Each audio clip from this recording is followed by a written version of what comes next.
అందరికీ నమస్కారం. శ్రీ శారదాదేవి చరితామృతం 19వ అధ్యాయం సంఘజనని. 19వ శతాబ్దంలో పుట్టుకకు వచ్చినట్లు మరే శతాబ్దంలోనూ ఇలా మత సంస్థలు జనించలేదు. కాలప్రవాహానికి ఎదురీదుకుంటూ నేటికీ సుస్థిరంగా ఉన్నవి అతి తక్కువ. కానీ అరచేతిలో చిల్లి గవ్వ కూడా లేకుండా కొందరు యువ సన్యాసులు రామకృష్ణ సంఘం, రామకృష్ణ మఠం, మిషను ఇంత తక్కువ కాలంలో ఎదిగి ఒక మహోన్నత సంస్థగా రూపుదిద్దుకుంటున్నది. రామకృష్ణ సంస్థ పురోభివృద్ధి బహుశా పరిశోధకులకు అంతుపట్టకపోవచ్చు. ఈ పురోగతికి కారణం ఏమిటి అన్నది సహజంగా తలెత్తే ప్రశ్న. దీనికి తిరుగులేని జవాబు తపస్సు అనే చెప్పాలి. తపస్సు ద్వారా శక్తి పెంపొందుతుంది. ఆ శక్తి ఇతర శక్తుల కంటే శక్తివంతమైనది. ఆ శక్తి వలన మాత్రమే మహోన్నత కార్యాలు సాధింపబడతాయి. కాలాతీతంగా నిలిచిన ప్రతి ఒక్కదాని వెనుక మహోన్నతమైన తపోశక్తి ఉండడం మనం చూడవచ్చు. లోకాన్నే ఆకట్టుకున్న బుద్ధుని అవ్యాజ కరుణకు, శంకరుని మేధాసంపత్తికి, చైతన్యుని పారవస్వత్యానికి తపస్సే ఆధారం. తపోశక్తి వల్లనే బ్రహ్మదేవుడు జగత్తును సృష్టించాడు. ఉపనిషత్తులు కూడా సమస్తమూ తపస్సులోనే ప్రతిష్ఠితమై ఉంది అంటున్నాయి. గురుదేవులు, మాతృదేవి, స్వామీజీ వారి శిష్యుల ప్రశిష్యుల మహోన్నత తపోశక్తిని ఆధారంగా చేసుకున్నందువల్లనే రామకృష్ణ సంఘం దినదినాభివృద్ధి గాంచుతున్నది. గురుదేవుల నిర్యాణానంతరం ఆయన సన్యాస శిష్యులు వరాహనగరంలో ఒక పాడుపడిన ఇంట్లో ఉంటూ తపోమయ జీవితం గడపసాగారు.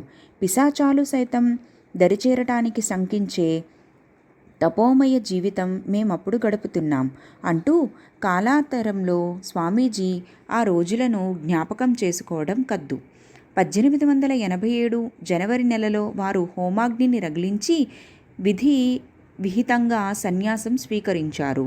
కానీ ఒక సంఘంగా కలిసి పనిచేయాలనే ఆలోచన అప్పట్లో వారికి లేదు. అందువల్ల ప్రతి ఒక్కరూ తీర్థయాత్ర, పుణ్యక్షేత్రాలలో తపోమయ జీవితం అంటూ మొదలుపెట్టారు. వారందరూ సంఘంగా కలిసి జీవించాలి అనే ఆలోచన బీజం మాతృదేవి చలువే. సన్యాస శిష్యులు వరాహనగరంలో తపస్సు చేసుకుంటున్న అదే సమయంలో మాతృదేవి కామార్పకూర్లో తపో జీవితం గడపడం చూశాం. 1888లో పూరీ దర్శించి వచ్చిన మాతృదేవి దాదాపు 1 సంవత్సరం కామార్పకూర్లోనే ఉండిపోయారు. గయకు వెళ్ళి మరణించిన తన తల్లికి పిండ ప్రదానం చేయమని గురుదేవులు ఒకసారి మాతృదేవితో చెప్పారు. అందుకోసం 1890 మార్చి 25వ తేదీ మాతృదేవి పెద్దగోపాల్తో గయకు వెళ్ళారు. తర్వాత అక్కడ నుండి బుద్ధగయకు వెళ్ళారు. బుద్ధగయలో మాతృదేవి ఒక ప్రసిద్ధ మఠాన్ని చూడటం తటస్థించింది. ఆ మఠంలో చక్కని వసతులు ఉన్నాయి. భోజనానికి, ఇతర అవసరాలకు చక్కని ఏర్పాట్లు చేయబడి ఉన్నాయి. దీనిని చూసిన మాతృదేవి మనసులో ఆవేదనతో కూడిన ఒక దృశ్యం కళ్ళ ముందు నిలిచింది. గురుదేవులనే నమ్ముకొని వారినే దైవంగా భావించి తమ చదువును, సుఖ సంపదలను, బంధుగణాన్ని త్రోసిరాజని వచ్చిన ఆయన శిష్యులైన తమ బిడ్డలు దేశమంతటా సంచరిస్తున్నారు. ఈ దృశ్యం మాతృదేవి కళ్ళల్లో నీళ్లు నింపాయి. తన బిడ్డలకు కూడా ఇలాంటి మఠాలు ఏర్పడాలని మాతృహృదయం పరితపించగా కన్నీరు మున్నీరుగా ప్రార్థించారు మాతృదేవి. ఆ ప్రార్థనే ప్రస్తుత రామకృష్ణ మఠాలన్నిటికీ మూలమయమైంది. ఈ విషయంగా మాతృదేవి కాలాంతరంలో ఇలా అన్నారు: ఓ, ఇందుకోసమే నేను గురుదేవులను ఎంతగా కళ్ళతో కన్నీళ్లతో ప్రార్థించానో తెలుసా? ఆ తరువాతే ఆయన కృపాకటాక్షం వల్ల ఈ మఠం రూపుదిద్దుకొంది. గురుదేవుల నిర్యాణానంతరం ఆయన సన్యాస శిష్యులు తమ ఇళ్లను, బంధుబాంధవులను త్యజించి ఒక అద్దె ఇంట్లో నివసించసాగారు. పిదప తపోమయ జీవితం గడుపుతూ ఏకాకులై అక్కడికి ఇక్కడికి అలమటించసాగారు. ఇది నాకు ఎంతో క్షోభ కలిగించింది. నేను గురుదేవులతో, ఓ భగవంతుడా, మీరు వచ్చారు, వీరిలో కొందరితో లీలా వినోదం సలిపి నిష్క్రమించారు, దాంతో అంతా అయిపోవలసిందేనా? అదే మీ సంకల్పమైతే ఇలలో మీరు అవతరించి ఎందుకు ఇన్ని ఆవేదనలను అనుభవించాలి? వీధులలో బిచ్చమెత్తుకొని తింటూ చెట్ల క్రింద పడి ఉండే సన్యాసులను ఎందరినో బృందావనంలోనూ కాశీలోనూ చూసి ఉన్నాను. అలాంటి సన్యాసులకు మన దేశంలో కొదవలేదే. మీ పేరిట సర్వస్వము త్యజించిన నా బిడ్డలు తిండి కోసం బిచ్చమెత్తుకోవడం నేను భరించలేకపోతున్నాను. మీకు నా ప్రార్థన ఇదే. మీ పేరు చెప్పుకొని లోకాన్ని త్యజించే వారికి సాధారణమైన కూడు, గుడ్డ, నీడ లభించాలి. వారందరూ మీ ఉపదేశాలను, ఆదర్శాలను కేంద్రంగా చేసుకొని ఒకచోట కలిసికట్టుగా నివసించాలి.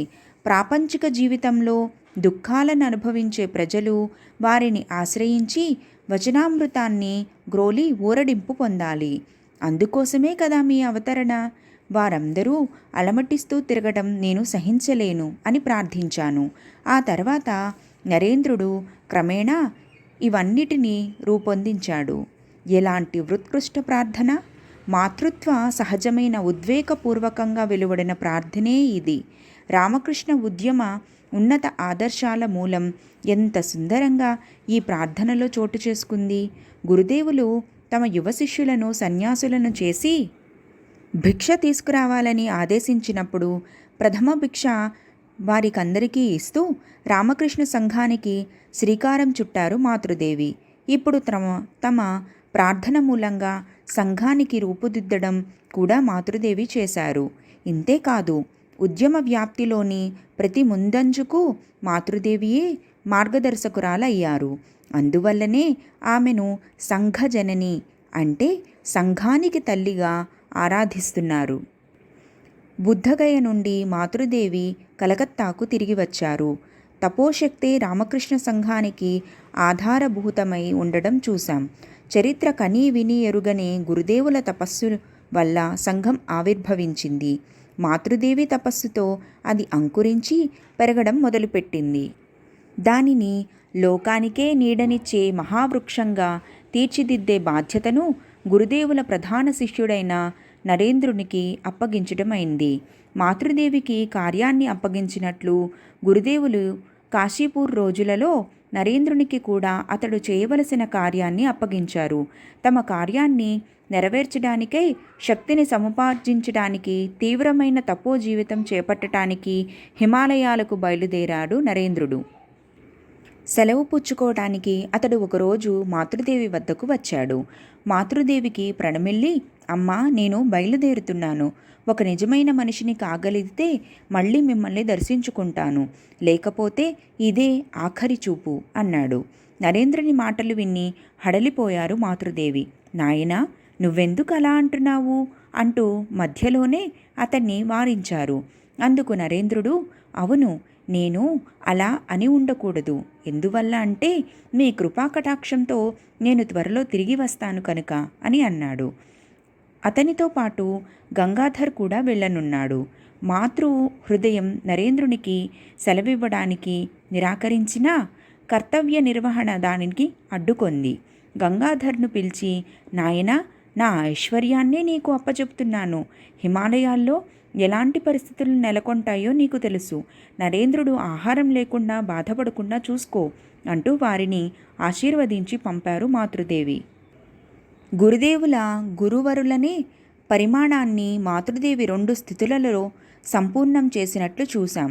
వారు ప్రారంభించిన సన్యాసుల సంఘానికి ఒక రూపాన్నిచ్చి మాతృదేవి మొదటి ఘట్ట కార్యం పూర్వాంగం.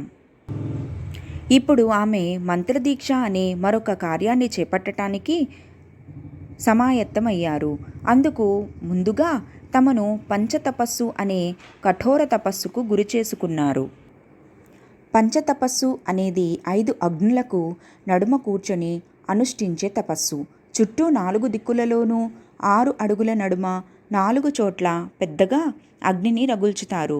మండిపోయే ఎండలో ఆ అగ్నులకు నడుమ కూర్చొని తల మీద కాస్తున్న మండు టెండను 5వ అగ్నిగా భావించి జపము, ధ్యానము, ప్రార్థన చేస్తారు. మాతృదేవి 1893లో నీలాంబర ముఖర్జీ ఇంట్లో నివసిస్తున్నప్పుడు ఇలాంటి కఠోర తపస్సు అనుష్ఠించారు. ఆమెతో పాటు యోగీన్మా కూడా ఈ తపోకార్యంలో పాల్గొన్నారు. మాతృదేవి కాలాంతరంలో ఈ విషయం ప్రస్తావిస్తూ ఇలా అన్నారు. 4 వైపులా 6 అడుగుల దూరంలో పిడకలను పేర్చి అగ్ని ప్రజ్వలింపచేశారు. నడినెత్తిన ప్రచండ సూర్యుని తీక్ష కిరణాలు. ఉదయం స్నానం ముగించుకొని అగ్ని దగ్గరికి వచ్చాను. అగ్ని ప్రజ్వలంగా మండుతూ ఉండటం చూసి కాస్త భయం వేసింది. ఇలా భగభగమని మండుతున్న అగ్నిలో ప్రవేశించగలనా? సూర్యుడు అస్తమించేదాకా కూర్చోగలుగుతానా అనుకొని తటపటాయించాను. తర్వాత మనస్సును దృఢం చేసుకొని ఆ అగ్నిజ్వాలల నడుమ వెళ్ళి కూర్చొని గురుదేవుల పవిత్ర నామాన్ని జపం చేయడం ప్రారంభించగానే అగ్నితాపం మాయమైపోయింది. ఈ తపస్సును నేను 7 రోజులు అనుష్ఠించాను. అందువల్ల ఎర్రనైన నా మేలిరంగు ఇలా బొగ్గులా నల్లబడిపోయింది. తమ ఆధ్యాత్మిక మహాసామ్రాజ్య సరిహద్దులు వ్యాపింపనున్నవి. పలువురు తమను ఆశ్రయించి మంత్రదీక్ష తీసుకొని తరింపనున్నారని స్పష్టంగా గ్రహించారు మాతృదేవి. వారందరి శ్రేయస్సు కోసమే మాతృదేవి ఈ కఠోర తపస్సును అనుష్ఠించారు. కాలాంతరంలో ఒకసారి ఒక భక్తుడు మాతృదేవిని, అమ్మా, మీరెందుకు అలాంటి తపస్సు చేపట్టాలి అని అడిగాడు. అందుకు మాతృదేవి, ఏమిటి, పరమేశ్వరుని పొందటానికి పార్వతీదేవి కూడా తపస్సు చేయవలసి వచ్చింది. తపస్సు అత్యంత ఆవశ్యకమైనది. లేకపోతే ఆమె ఏమిటి, మనలాగే తిని నిద్రపోతోంది అని అంటారు. ఈ తపస్సు కూడా ఇతర వ్రతాలలా స్త్రీలు ఆచరించాలి. గురుదేవులు కూడా ఎంత తపస్సు చేశారు నాయనా, ఇవన్నీ లోక శ్రేయస్సు కోసమే ఆచరింపబడతాయి అని బదులు చెప్పారు. మరొకసారి ఇదే ప్రశ్నను అడిగినప్పుడు, నాయనా, మీ అందరి కోసమే నేను తపస్సు చేశాను. బిడ్డలు ఇంత కఠోరతను భరింపగలుగుతారా? అందుకే నేను అనుష్ఠించాను అని అన్నారు మాతృదేవి. ఇందుకు మరొక కారణం కూడా ఉంది. ఒక ప్రేతం బారి నుండి తప్పించుకోవటానికి కూడా మాతృదేవి ఈ తపస్సును అనుష్ఠించినట్లు వస్తుంది. ఆమె కామార్పకూర్లో ఉంటున్నప్పుడు 10-12 ఏళ్ల బాలిక ప్రేతం ఒకటి సదా ఆమెను వెంబడించేది. కాషాయ వస్త్రాలు ధరించి రుద్రాక్షమాల వేసుకొని విరబోసిన శిరోజాలతో కొన్ని సమయాల్లో తమకు ముందుగాను కొన్ని సమయాల్లో వెనుక ఆ ప్రేతం వెళ్ళటం మాతృదేవి చూశారు. ఆమె కాశీకి వెళ్ళినప్పుడు ప్రేతాలను గురించిన శాస్త్రంలో ఆరితేరిన ఒక నేపాళ దేశ సన్యాసిని ఒకరిని కలుసుకున్నారు. ఆమె మాతృదేవికి అందుకు పరిహార ఉపాయంగా పంచతపస్సు చేయమని సలహా ఇచ్చారు. కొన్ని సమయాల్లో పొడవైన గడ్డంలో ఒక సన్యాసి కూడా కనపడి మాతృదేవిని పంచతపస్సు చేయమని సలహా ఇచ్చేవాడు. ఈ విషయంగా యోగిమాన్తో ఆలోచించి మాతృదేవి చివరకు ఇద్దరూ కలిసి పంచతపస్సు చేయాలని తీర్మానించి ఆచరించారు. ఈ పంచతపస్సు చేసిన తర్వాత ఆ బాలికా సన్యాసి కనపడలేదు. షోడశీ పూజతో గురుదేవుల సాధన అధ్యాయం సంపూర్ణమైనట్లు పంచతపస్సు సాధనతో మాతృదేవి తపోమయ జీవితం కూడా సంపూర్ణమైంది. ఆధ్యాత్మిక సామ్రాజ్య మహారాజ్ఞిగా, రామకృష్ణ సాంప్రదాయపు దేవిగా, వివేకానంద స్వామి లాంటి జ్ఞానులకు కూడా గురుదేవిగా, లోకం యావత్తూ వ్యాపించిన మాతృత్వ స్వరూపంగా ఆమె అవతార కార్యం ప్రారంభమైంది. మాతృదేవి జీవితంలో ఈ సమయమే ఆమె గురుస్థుతి పరిపూర్ణంగా వికాసించిన కాలం. యోగిన్కు బృందావనంలో మంత్రదీక్ష ప్రసాదించటంతో ఇది మొదలైన కామార్పకూర్ నుండి కలకత్తాకు తిరిగి వెళ్ళిన తర్వాతే ఆమె జీవితంలో అది ప్రాధాన్యత వహించింది. ఈ సమయంలోనే యోగిన్మా ప్రభుతులు మాతృదేవి బాహ్య స్మృతి నుండి విడివడి అప్పుడప్పుడు ఉన్నత ఆధ్యాత్మిక స్థితులలో నెలకొనడము, బాహ్య జగత్తునే పూర్తిగా మరిచిపోవడము చూశారు. ఈ జగత్తులో ఎక్కడా కానరాని అవ్యాజ కరుణ, ప్రేమ, మాతృత్వం సమ్మిళితమై ఒక దివ్య తేజస్సు ఆమె ముఖం నుండి వెలువడటం చూశారు.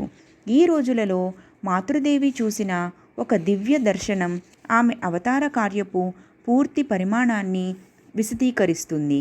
మాతృదేవి నీలాంబర ముఖర్జీ ఇంట్లో అప్పుడు వసిస్తున్నారు. ఆ రోజు పౌర్ణమి.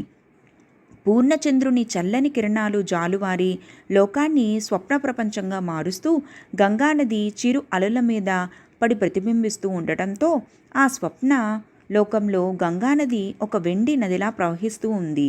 ఆ పరిసరాలలో మాతృదేవి మైమరచిపోయి ప్రశాంతంగా నడుచుకుంటూ వెళ్ళి గంగా తీరంలో మెట్ల మీద కూర్చొని ఆ అందాన్ని పరికిస్తున్నారు. అప్పుడు హఠాత్తుగా గురుదేవులు అక్కడ ప్రత్యక్షమై వెనుకవైపు నుండి వస్తూ మాతృదేవి స్పృశిస్తూ ఆమె క్రిందకు తోసేసేలా వెళ్ళి చటుక్కున గంగలోకి దూకారు. అలా నీళ్లలోకి దిగిన వారు అందులోనే కరిగిపోయారు. ఆశ్చర్యంతో మాతృదేవి ఆ చోటును అలాగే చూస్తూ కూర్చున్నారు. మరుక్షణం నరేంద్రుడు హఠాత్తుగా అక్కడ కనిపించాడు. అతడు ఆ నీటిని చేతులలో తీసుకొని జై శ్రీరామకృష్ణ అంటూ అసంఖ్యాక ప్రజానికంపై చిలకరించాడు. ఈ దృశ్యం మాతృదేవి మనసులో గాఢంగా నాటుకుపోయింది. ఈ దృశ్యం తర్వాత చాలా కాలం దాకా ఆమె గంగను చూసినప్పుడల్లా అందులో పాదాలు పెట్టటం, గురుదేవుల దివ్య శరీరంపై పాదాలు మోపటంలా భావించి వెనుకాడుతూ తీరంలోనే నిలిచిపోయేవారు. గురుదేవులు గంగానది నీటిలో కరిగిపోయి ఆ నీటిని నరేంద్రుడు మానవాళిపై చల్లే దృశ్యం గురుదేవుల ఉపదేశాలను, ఆదర్శాలను నరేంద్రుడు వ్యాపింపచేసే కార్యం ప్రారంభంగా అమరింది.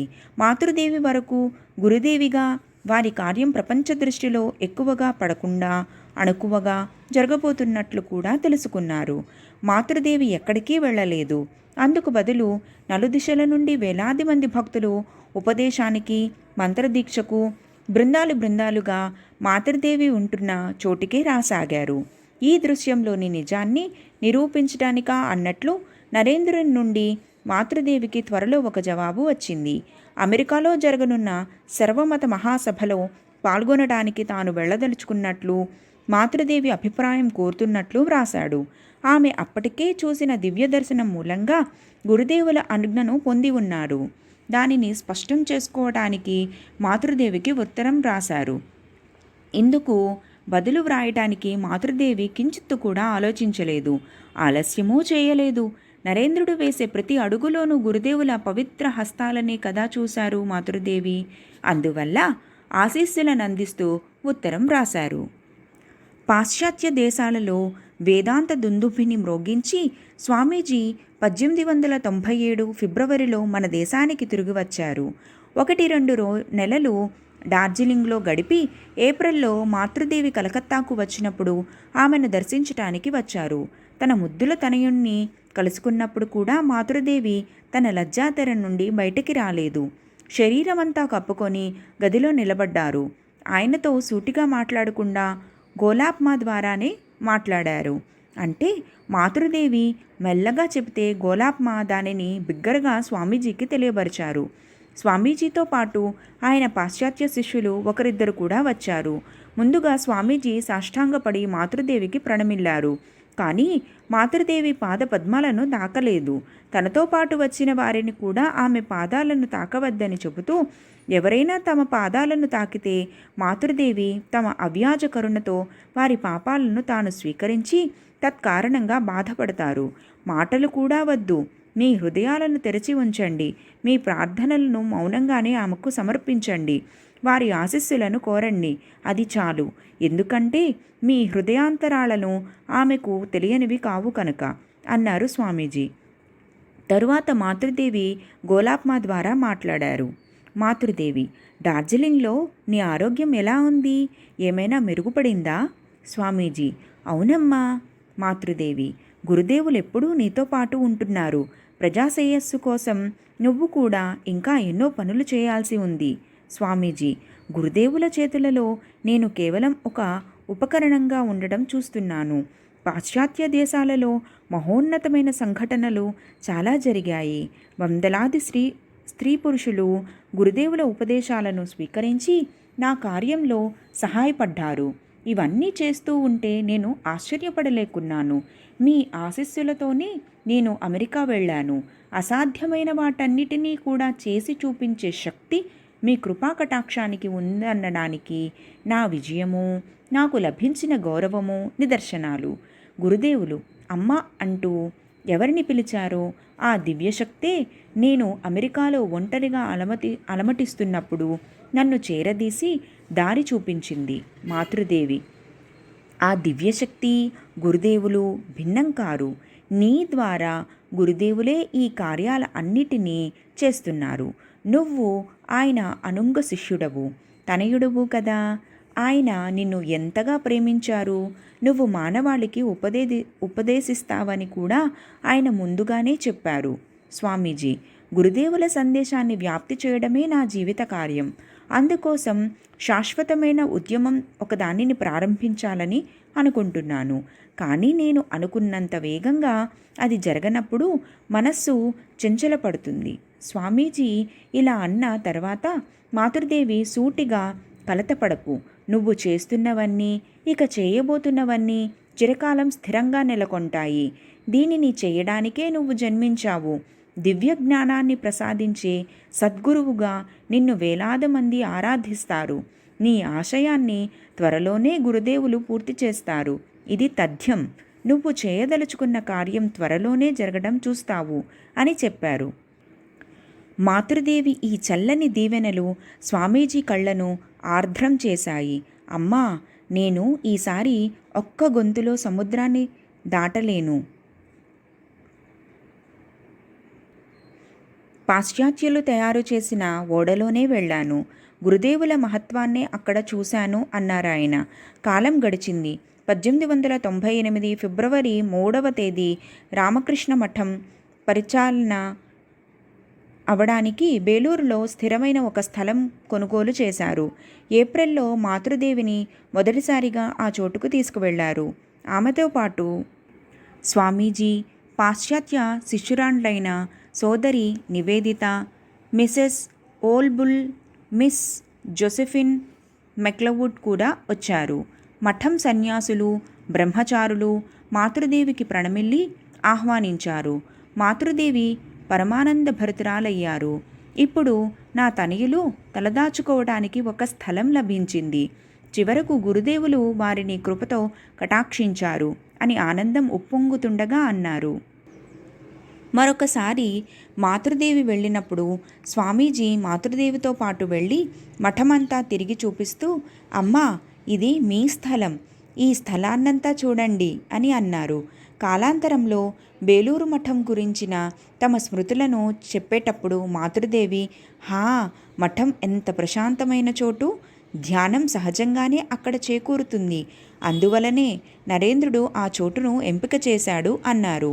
అదే సంవత్సరం కాళీ పూజ రోజున నవంబర్ 12 మాతృదేవి అక్కడ గురుదేవులను పూజించి ఆయన కృపా కటాక్షాన్ని అందరికీ పంచిపెట్టారు. తాము పూజిస్తూ వస్తున్న గురుదేవుల పటం తీసుకువచ్చి తమ చేతులతోనే ఆ స్థలంలోని ఒక భాగాన్ని శుభ్రం చేసి అక్కడ ఆ పటాన్ని ఉంచి గురుదేవులను పూజించారు. నిజంగానే గురుదేవులు అక్కడ వెలసి ఉండడానికి అప్పటికే ఒక దర్శనంలో చూసినట్లు కూడా కాలాంతరంలో మాతృదేవి చెప్పారు. ఇలా స్వామీజీ ప్రయత్నాలు మాతృదేవి కృపాకటాక్షం వల్ల ఫలించాయి. రామకృష్ణ మిషన్ వారాంతర సమావేశం ప్రతి ఆదివారం బలరాం బోసు ఇంట్లో జరగడం మొదలయ్యింది. మాతృదేవి భక్తురాండతో చాలాసార్లు ఈ సమావేశాలలో పాల్గొన్నారు. మాతృదేవి సమక్షంలో స్వామీజీ పలుమార్లు గానం కూడా చేశారు. రామకృష్ణ సంఘ ఆవిర్భావం, దాని పురోగతిలో ప్రతి మెట్టు మాతృదేవి కృపాకటాక్షంతోనే జరిగాయి. ఇలా తమ అవతార కార్యంలో ఒక భాగమైన రామకృష్ణ సంఘ ఆవిర్భావ కార్యాన్ని నిర్వర్తించారు సంఘజనని అయిన మాతృదేవి. ఆ తర్వాత కూడా ఆమె జీవితాంతం దాకా కృపాకటాక్ష అనుజ్ఞానసారమే సంఘం కార్మోన్ముఖమైంది. సన్యాసులు ఈ సంఘ చాలక అధ్యక్షులుగా ఉన్నప్పటికీ నిజానికి మాతృదేవియే అధ్యక్షురాలు. ఈ విషయం తర్వాత వివరంగా చూద్దాం. ఈ కాలఘట్టంలో జరిగిన సంఘటనలను కాలక్రమంగా వివరించటం సాధ్యం కాదు. 1897 వరకు కామార్పకూర్, జయరాం బాటి, కలకత్తా అంటూనే మాతృదేవి జీవితం కొనసాగింది.